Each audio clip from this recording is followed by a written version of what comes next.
I've really enjoyed has just been being around cutting edge science and cutting edge medicine over the last 30 years.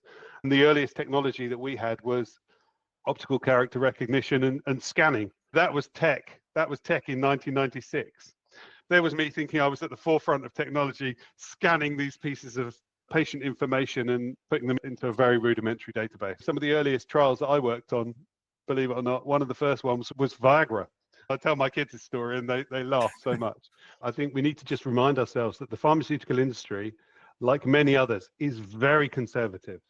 And let's not forget that it took many years for the pharmaceutical industry to accept that paper could go into an electronic data capture tool. Tools are being developed at such pace now that if pharma companies and medical technology companies are not embracing it, they're going to get so far left behind. My experience most recently has been within some of those pharma companies developing their own in-house chat GPTs behind firewalls where they're not sharing anything outside of the companies, but are honing those tools through core teams and core groups to make sure that the decisions, or at least the output, is sensible.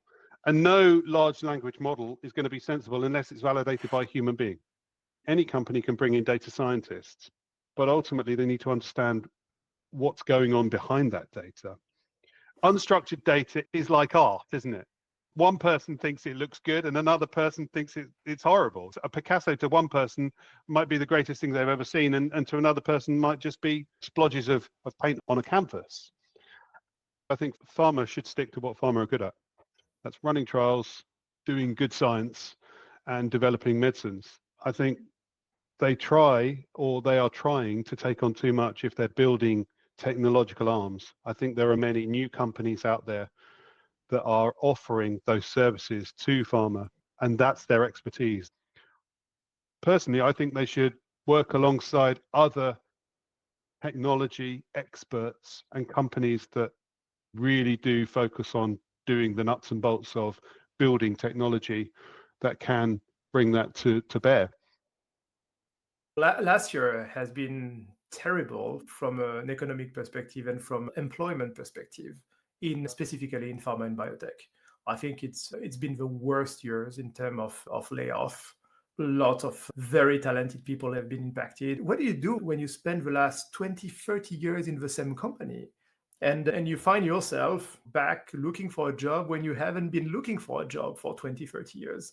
I've had experience of being made redundant over the years, and I've been a consultant for many years now. I know the levers to pull when I need to find those new opportunities, but I have plenty of friends in this industry who have been exactly those people, who've been golden handcuffs stuck in that career for 20, 25 years in big pharma and biotech.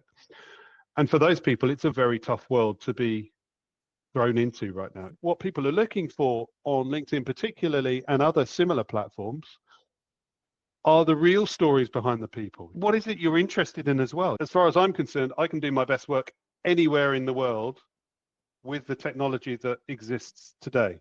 And I have been holding down very successfully jobs for the last 4 or 5 years doing exactly this. There was one company I worked for many years ago who I really admired in the fact that they just said, we want the best people. We don't care where they are. Doesn't matter if you're 50 miles from our nearest office. As long as you're at home, and as long as you've got the technology, you've got a fiber broadband, we don't care.